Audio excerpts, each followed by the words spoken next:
No. It's game time. Football season is in full swing, and you can catch all the NFL action at the FanDuel Sportsbook in Bally's Hotel and Casino, Atlantic City. It's time to get in on all the games you love. Experience sports betting done right with live streaming games, food and beverage, self-service betting kiosks, and more. Get your game face on and score big this weekend when you bet at FanDuel Sportsbook in Bally's off the boardwalk, Atlantic City. Gambling problem? Call 1-800-GAMBLER.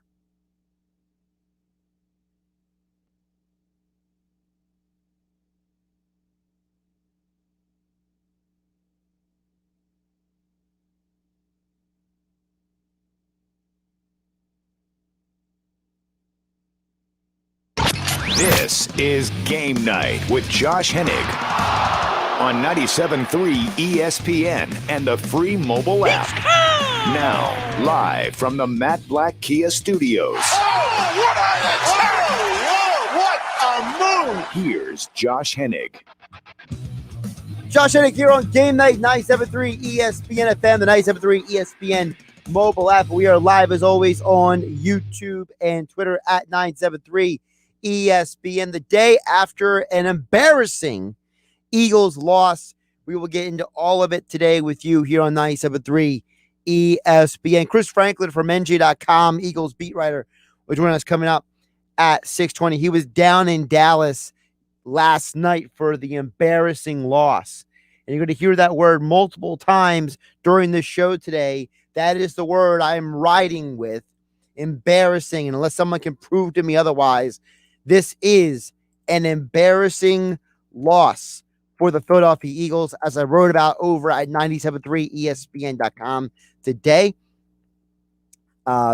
It's just utterly ridiculous the way that game went down yesterday. So we got a lot to get to here on Game Night. Of course, you can join the conversation by direct messaging the show through the 973 ESPN mobile app, powered by First Bank of Seattle City. Text board is open, of course, 609-403-0973. And as always, we are live on YouTube and Twitter at 973 ESPN.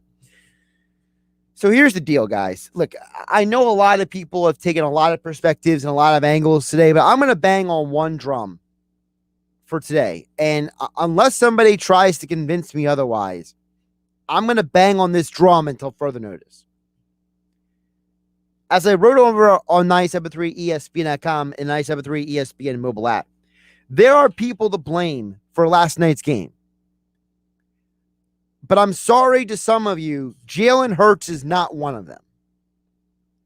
If you want to blame Jalen Hurts for last night's game, I think that you are overlooking the bigger picture. And part of that bigger picture is the reality. And I purposely used the word reality.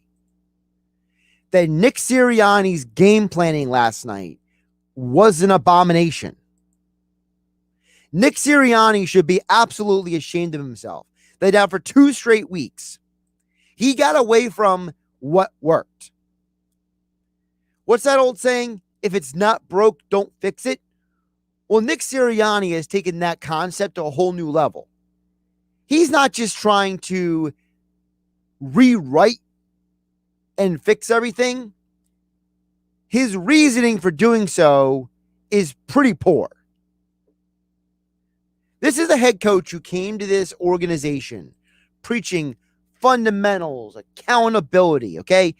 They even got a shirt for his coaches to wear, right? Remember the shirt months ago? You can see the picture of the shirt over at 973ESPN.com. All the coaches were wearing a shirt that had 1% better every day. Connect, compete, accountability, football IQ, fundamentals.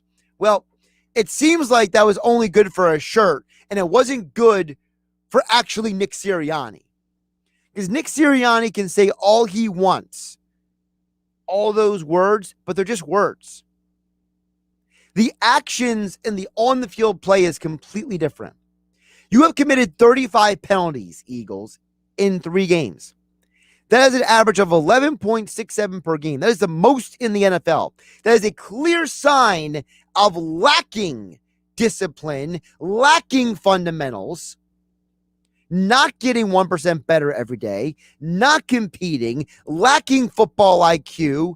And again, where's the fundamentals? Nick Sirianni came into this organization with a lot of talk. I don't mind guys talking. You're allowed to talk. They put a microphone in front of your face. You should be allowed to say something. But here's the problem. It's what Nick Sirianni was not saying and not talking about that should have been focused on more. Do you remember when Sean McVay, 31 years old, was hired by the Rams? Nobody today is complaining that he was too young. But what did Sean McVay do that Nick Sirianni didn't? He hired veteran coaches. Wade Phillips, defensive coordinator. Special teams coach, John Fassel. Quarterbacks coach, Greg Olson. Yeah, he had some young guys on the roster. But let's be realistic. Not everyone was young. Sirianni only really has one veteran coach, and that's the holdover Jeff Stoutland. So there's no veteran coaches to help him work through this. This is literally learning on the job for Sirianni. Now, if he learns from his mistakes and he grows as the year goes on, that's great. But as of right here, right now, the Tuesday after an embarrassing Monday Night Football loss, Nick Sirianni went into a game, didn't use his running backs, ran the ball only 3 times, by the way. By the way, 3 times for 29 yards. How about that? How about that for a clip? Oh, man. I mean, literally, Sirianni just went out there and said, hey, we're just not going to run the ball at all. How crazy is that? And then, on top of that, barely targets tight ends. You know, Eagles tight ends have been targeted fewer times this year than the Cowboys tight ends. Yeah, Dallas Goedert and Zach Ertz combined have seen fewer targets than Dalton Schultz and Blake Jarwin. And everybody who's not a Cowboy fan in the league would rather have Ertz and Goddard than whoever their tandem is. Unless you got Kelsey or Waller.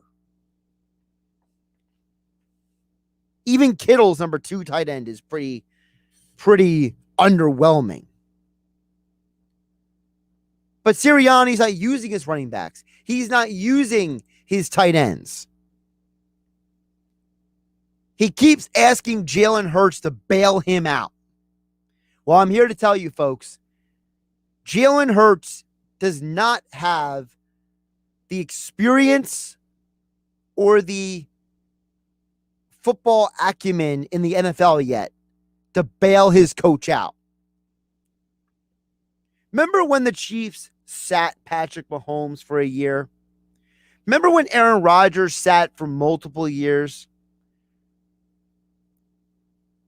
Jalen Hurts didn't really get to sit. Instead, he had a horrible example in front of him in Carson Wentz. Patrick Mahomes had Alex Smith and Aaron Rodgers had Brett Favre to look at. So you're really surprised that Jalen Hurts has bad habits to break, that he didn't play great football yesterday? And by the way, how about Sirianni calling that stupid fake handoff quarterback run? What was that? That was stupid. But it's not all Sirianni's fault. How about the defensive coordinator, Jonathan Gannon, who for some reason thought that playing a soft defensive zone against Dak Prescott was going to work out? And how about the man who hired all these guys? You know, Jeff Lurie tries to pride himself as this progressive owner and this futurist and always trying to find innovative guys. He's the one who signed off on all this. He's the one who's fired now Andy Reid and Doug Peterson. Look, I understand that people are upset with what they saw on the field, but it's about time we start blaming who's responsible for this situation. I'm going to blame those people. I'm going to blame a head coach who came in 2 straight weeks with a bad game plan, a defensive coordinator who couldn't adjust in-game, and an owner who insisted that these 2 coaches were the men for the job. Now, if you want to try to convince me off of my case, you can go ahead and do it. Direct message the show through the 97.3 ESPN mobile app. It's free thanks to First Bank of Seattle City. You can text the show 609-403-0973. And, of course, we are live on YouTube and Twitter, as always, at 973 ESPN. But to me, there's 3 people at the top of the list when it comes to blame. And realistically, if you're going to blame any player, blame the guys who committed the penalties. Because that's part of the problem. The guys who committed the penalties hurt this team again. Why does Derek Barnett keep getting chances to play and he can't stop being a bonehead? I mean, the dude literally makes mistakes that are completely unnecessary. Why do we keep letting these guys off the hook? Who's pulling the string? Who's telling Jalen Hurts what to run? Who's putting these guys on the field on defense? Who's running the soft zone? It's about time that we stop looking at the players and start looking into the people who are telling them what they should or shouldn't be doing. And that's what we're starting off with here on Game Night on 97.3 ESPN FM and the 97.3 ESPN mobile app, powered by First Bank of Seattle City. Of course, Game Night being brought to you by the folks over at the FanDuel Sportsbook inside Bally's Hotel and Casino in Atlantic City. Football is in full swing, and you can catch all the action right off the boardwalk, featuring 5 betting windows, a large TV wall, a sports ticker, 20 self-service betting kiosks, and various lounge seating. It's time to experience sports betting done right at FanDuel Sportsbook inside Bally's Hotel and Casino in Atlantic City. Get your game face on. Score big this weekend when you bet at FanDuel Sportsbook, only inside Bally's in Atlantic City. Gambling problem? Call 1-800-GAMBLER. And thanks to Bally's in Atlantic City and the FanDuel Sportsbook, this weekend we were able to give all of you listening out there 9 winners this weekend. We gave you 2 winners in the UFC. We gave you 5 winners in college football, and we gave you 2 winners in the NFL. And if you listened to me last night, I told you guys to go over on the passing receiving yards for Quez Watkins and over on the passing yards for Jalen Hurts. Both of those nailed as well. So thanks to the folks over at FanDuel Sportsbook for the great odds, and thanks to Bally's in Atlantic City for sponsoring our picks each and every week here during football season on Game Night with yours truly, Josh Hennig on 97.3 ESPN. We'll dig deeper into the Eagles coming up next. Chris Franklin, NJ.com Eagles beat writer, joins us next to dig deeper. He was down in Dallas. We'll get his perspective on the embarrassment on Monday Night Football right here on 97.3 ESPN FM and the 97.3 ESPN mobile app. It's free thanks to First Bank of Seattle City. The hunt for October continues today on ESPN Radio. Freddie Freeman has carried this squad. Freeman driven well right center field. That one blasted. Word turning, looking out of here.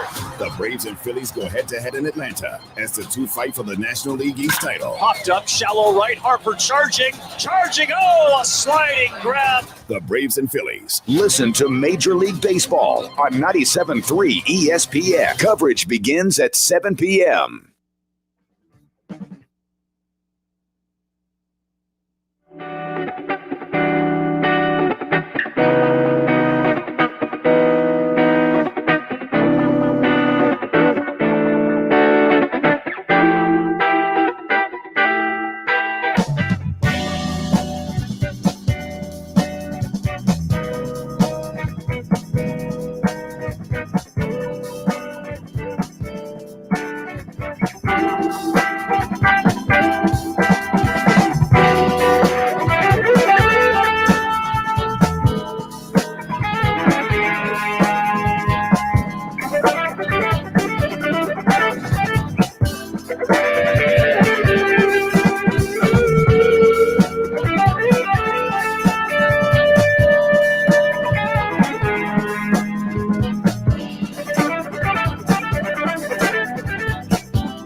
requires sales. See dealer for details. At Bennett Chevrolet, your vehicle will never be worth more than it is this month. That's a fact. Bennett will pay you top dollar on the spot and will buy your vehicle even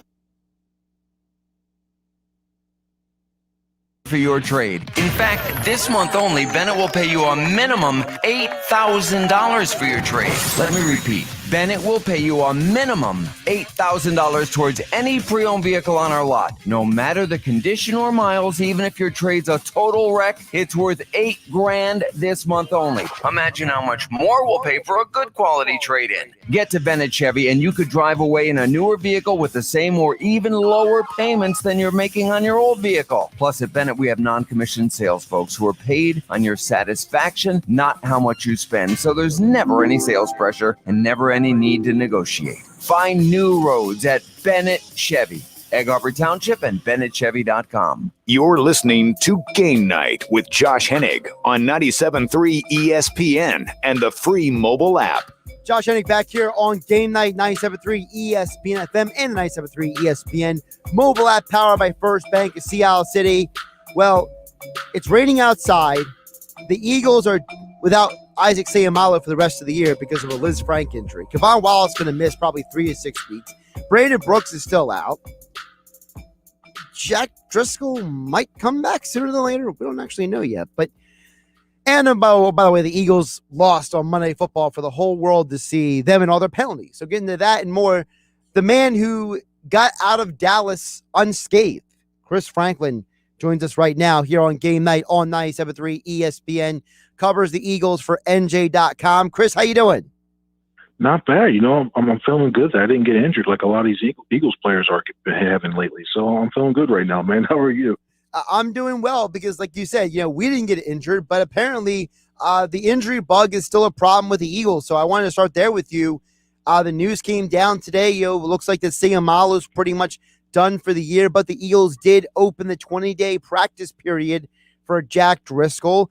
Kevon Wallace has been put on the reserve injured list. So it seems like, in a year there was a lot of hope and promise coming in. It seems like this is a low point and it's early on in the season. It's almost like Groundhog Day. We feel like we're looking at 2020 all over again, especially when it comes to the injuries along the offensive line. I mean, Seumalo, say what you will about him, about his availability lately in the last few seasons, but he's been a very, very integral part of that offensive line. He's been credited for helping left tackle Jordan Mailata with his development. I mean, Jason Kelsey was very, very emotional last night during the post game when it looked like they were headed down this road where Seumalo wasn't going to be there. So he wasn't one of the top 2 people on that line, but he played a very, very important role. And I think the Eagles are going to have to find a way to make up for that, whether it be Nate Herbig, whether it be moving Landon Dickerson over, but that's a big loss. And then Kevon Wallace, that they were already thin at the safety position with Rodney McLeod, and you're looking at possibly, you got Marcus Epps still back there. I mean, he's more of a free safety than a box type safety. So they have a lot of things to look forward to coming up this next week. With all these injuries, is it fair to say that, was there, is some of this just, it happens, or could some of this been avoided? Like, some of the things the Eagle fans want to know is, should the Eagles be bringing in guys who have injury histories? Are they signing guys and taking unnecessary risks? What is your perspective on the question the Eagle fans have asked about that? Well, I think a lot of it's going to be, I think it's twofold. I think some people wanted to see them practice more, and I'm from the school of that. I think you have to practice a little bit more, not only just to get chemistry, but to build your body up a little bit to get used to it. If you want to find a silver lining, you don't see as many soft tissue injuries as you had last year as you had the last previous seasons coming out of training camp, stuff like that. You don't see as many of that.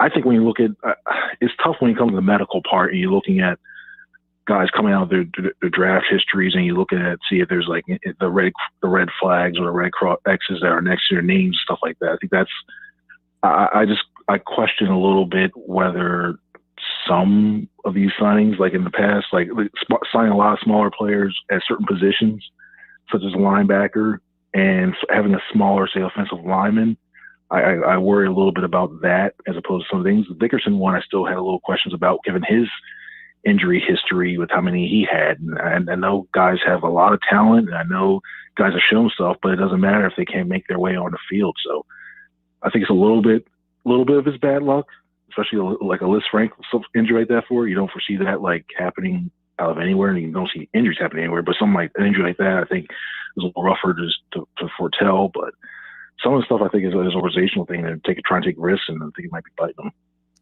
Let's get to what happened on the field last night. I mean, honestly, for somebody watching nationally, it was a very embarrassing look for the Eagles, especially considering the fact, Chris, that you have a head coach, Nick Sirianni. What was his preaching? He was preaching fundamentals, football IQ, accountability, compete, connect. They put on a T-shirt, for goodness sake, right? And last night, they had more penalties. They now have 35 on the year. They lead the NFL in penalties per game. How do we reconcile Nick Sirianni, the offseason guy, with Nick Sirianni, the in-season guy right now? I think he's learning on the go as well too. He's still a very young coach. He's still trying to get the lay of the land. And at first, it sounds really good when you go in there and say, "Hey, you know what? We're going to go out there and we're going to make sure be very detail oriented." And then when the bullets fly, you have a lot of players who, call it out or not, Derek Barnett, who seem to continue to create penalties that undisciplined penalties. You start to wonder. You can talk a good game, but back it up. But I think it's come to a point now where if I was Sirianni, I'd seriously think about potentially, sitting some of these guys or taking them off the field and coming to play. If you're a defensive lineman, you're not looking at the ball and you're just going off a cadence. You jump all sides. You may have to come out and sit out or play at least to really truly hammer some of this stuff home. It's a shame you're at that point now because these guys are professionals. You shouldn't have to resort to stuff you see in college when it comes to stuff like that. And you don't want to take away aggressiveness, but it doesn't matter if the aggressiveness is costing you yards and keeping your defense on the field. There's an old saying, Chris, if it's not broken, don't fix it. Well, it seems like Sirianni is going the opposite direction. Whatever was working in week one, he's gotten away from it. You mentioned he's learning on the job, but at what point does learning on the job actually include learning from the mistakes that were made? Because this is 2 straight weeks. The offense has had some very questionable play calling. Yeah, I think he when he came to the red zone, I question, especially last week more than this week. I really questioned some of the stuff on there. This week, it just looked like there's a lot of stuff execution wise wasn't there because last week I still understand why they ran the Philly special on 4th down. It was a play that didn't need to call. You could just run a straight dive and it would have been good. This week, there were routes that were opening down the field. So a couple of times there were routes there. They just couldn't execute and couldn't hit them. And I think that was more of an execution thing. Don't get me wrong. Sirianni, I definitely think there's some other things he has to do. He has to use motion a little bit more, I think, to open up a lot more of these, a lot more opportunities for him and to get Hurts into more of a flow. But it seems like he's a complete week. He goes from 1 week of having bad play calling to now he's forgetting parts of the play, not using the full entire playbook to try to attack the Cowboys. He just has to have a full complete week in order to get this team back on track. Chris Franklin joining us here on Game Night on 97.3 ESPN at C Franklin News on Twitter, covers the Eagles and the Sixers for NJ.com. He was down in Dallas last night for the Eagles' loss on Monday Night Football. Chris, you mentioned the offense and what's going on the field.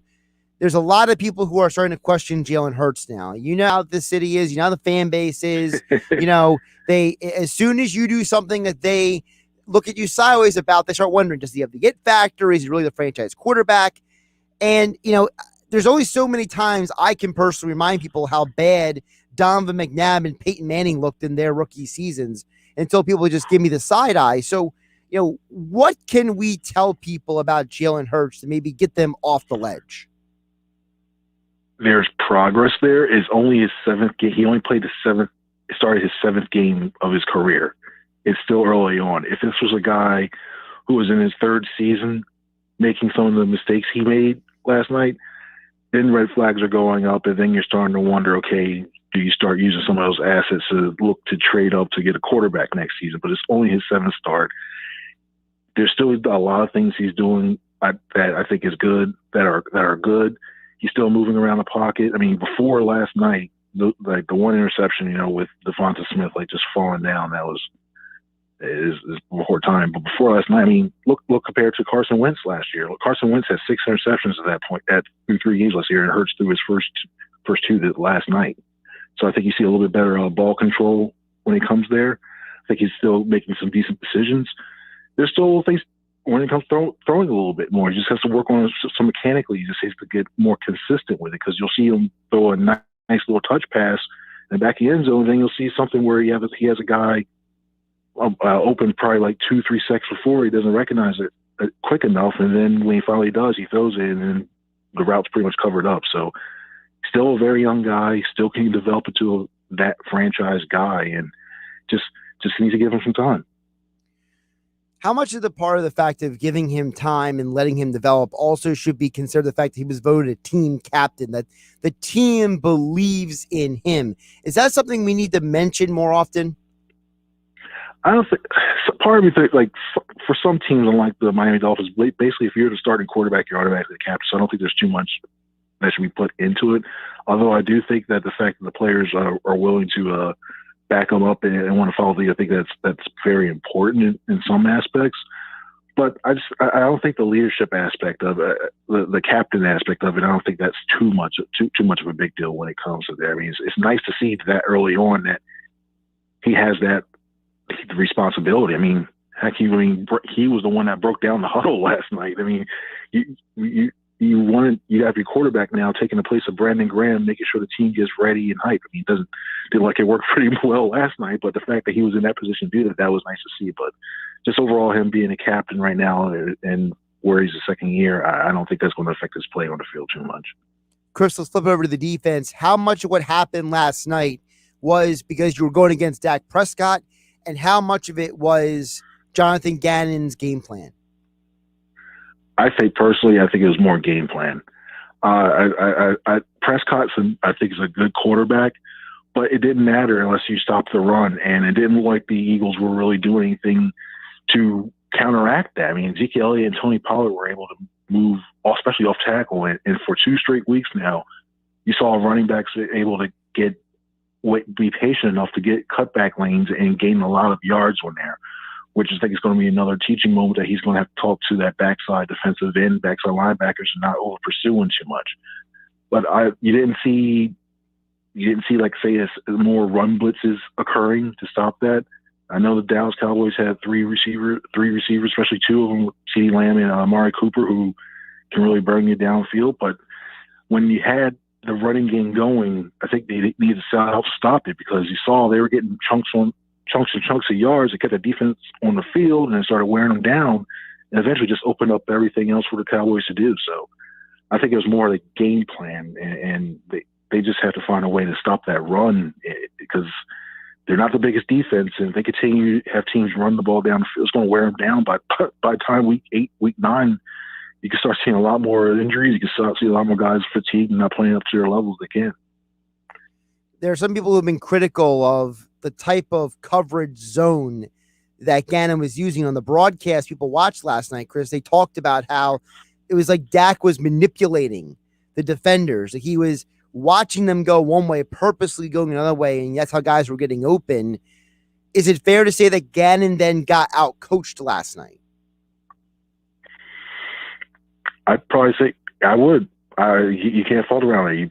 He just got flat out coached, and when it came to execution, I mean, the main thing I saw that really, I think if I'm the Eagles, I'm concerned is like how much the miscommunication, like what's happening, because you look, especially on 2 of those touchdown passes around the goal line, it's like guys look like you were supposed to have it. What happened here? And they're going back and forth like, well, what were we supposed to do? Who had what coverage? And that you can't. You have to know that teams are going to do that for the next weeks coming up, because they're just able to manipulate. Like, sure, using your eyes to move the defense one way, and you wish Jalen Hurts would do this a little bit more as well, too, instead of being locked on receiver, but moving the defense to go one way to set up something else across the field, that's perfect.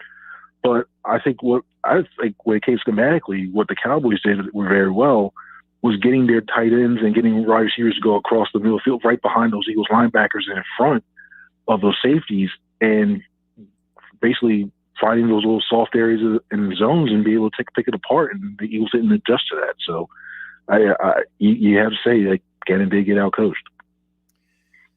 how much do we need to factor in, or however you want to describe it, the reality that this is a young coaching staff, right?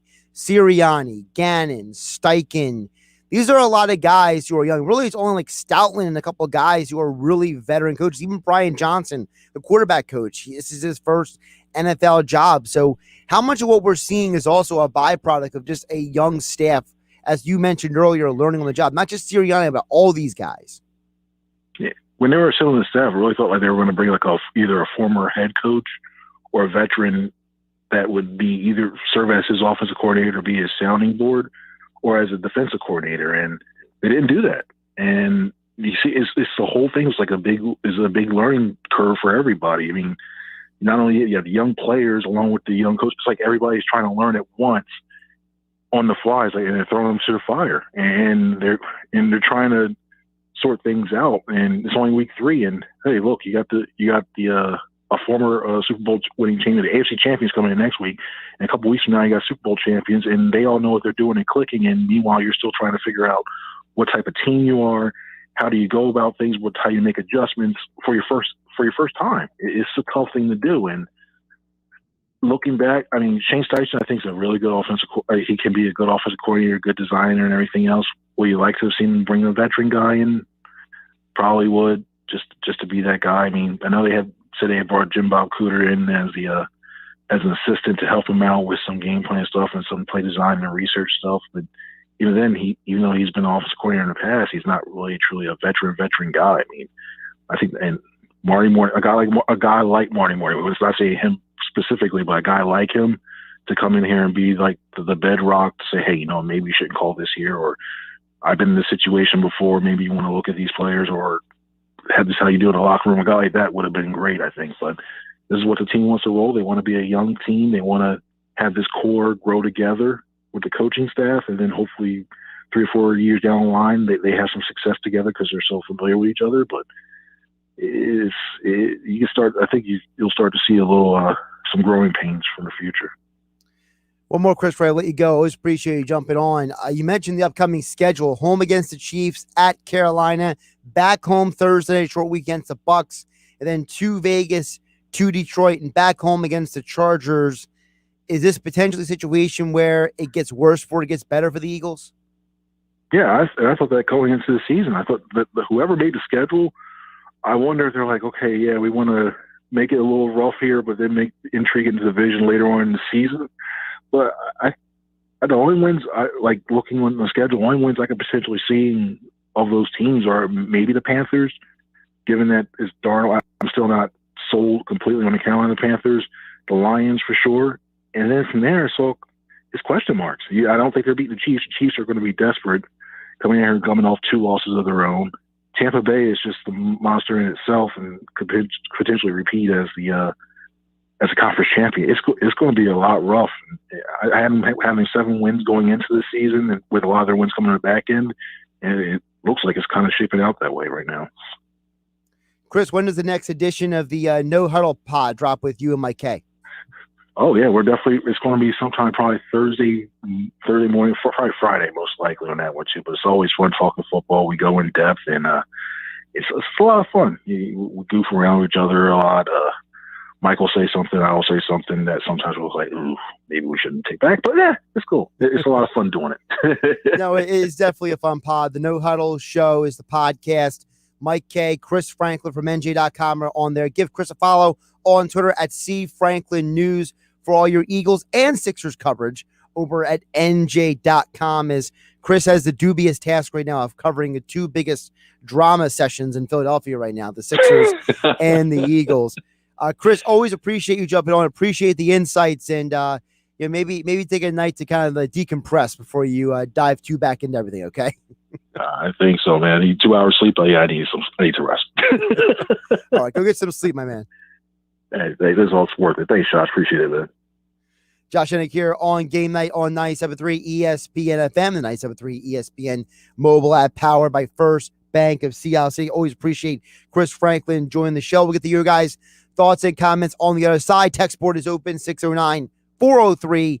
0973. You could DM the show through the 973 ESPN mobile app powered by First Bank of Seattle City. And we are live on YouTube and Twitter at 973 ESPN. I'm Josh Hennig. This is Game Night. This is the radio home for Philadelphia Eagles football. It's week 4 of the 2021 season. This Sunday, hosting Andy Reid's Chiefs at the Link. Let's see if they can stop the Chiefs. Takes the snap. He's back. He steps up. He's under a rush. They've got him again. Pre-game coverage begins at noon. Maryland Mike called all the action starting at 1. This is where the Eagles play. 97.3 ESPN, South Jersey's Eagles station. Excludes prior sales. See dealer for details. At Bennett Chevrolet, your vehicle will never be worth more than it is this month. That's a fact. Bennett will pay you top dollar on the spot and will buy your vehicle even if you don't buy one of ours. No sales pressure, just top dollar for your trade. In fact, this month only, Bennett will pay you a minimum $8,000 for your trade. Let me repeat. Bennett will pay you a minimum $8,000 towards any pre-owned vehicle on our lot. No matter the condition or miles, even if your trade's a total wreck, it's worth $8,000 this month only. Imagine how much more we'll pay for a good quality trade-in. Get to Bennett Chevy and you could drive away in a newer vehicle with the same or even lower payments than you're making on your old vehicle. Plus, at Bennett, we have non-commissioned sales folks who are paid on your satisfaction, not how much you spend. So there's never any sales pressure and never any need to negotiate. Find new roads at Bennett Chevy, Egg Harbor Township, and BennettChevy.com.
It's game time. Football season is in full swing, and you can catch all the NFL action at the FanDuel Sportsbook in Bally's Hotel and Casino, Atlantic City. It's time to get in on all the games you love. Experience sports betting done right with live streaming games, food and beverage, self-service betting kiosks, and more. Get your game face on and score big this weekend when you bet at FanDuel Sportsbook in Bally's off the boardwalk, Atlantic City. Gambling problem? Call 1-800-GAMBLER. Now, more Game Night with Josh Hennig on 97.3 ESPN and the free mobile app.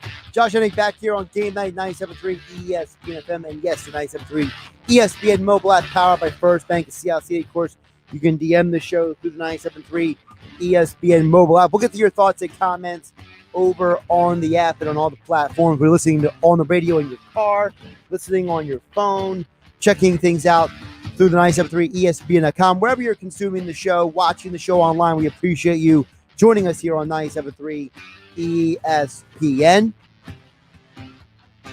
Get some of your messages right now as they came in here on 97.3 ESPN. I'll get to Jalen and Dan in just a moment. But the first message that came in a little bit earlier was from a texter on the text board at 609-403-0973. Says, I'm just curious, why do the Eagles continue to try to pass the ball so much when clearly the running game is or can be effective and it opens the passing game? What is this love affair with attempted passing game? I'm not getting it. Well, texter, here's the problem with that question. I wrote about this at 97.3 ESPN.com. You can check out the full explanation there, but this is a top-down problem. You know, the owner of the Eagles is this guy who wants to be 5 years ahead of being 5 years ahead concept, right? You know, he's always tried to hire the next guy when it comes to offensive minds. You know, it was Andy Reid, then it was Chip Kelly, then it was Doug Peterson, now it's Nick Sirianni. The owner wants them to pass the ball. That's the problem. The owner is too involved in this process.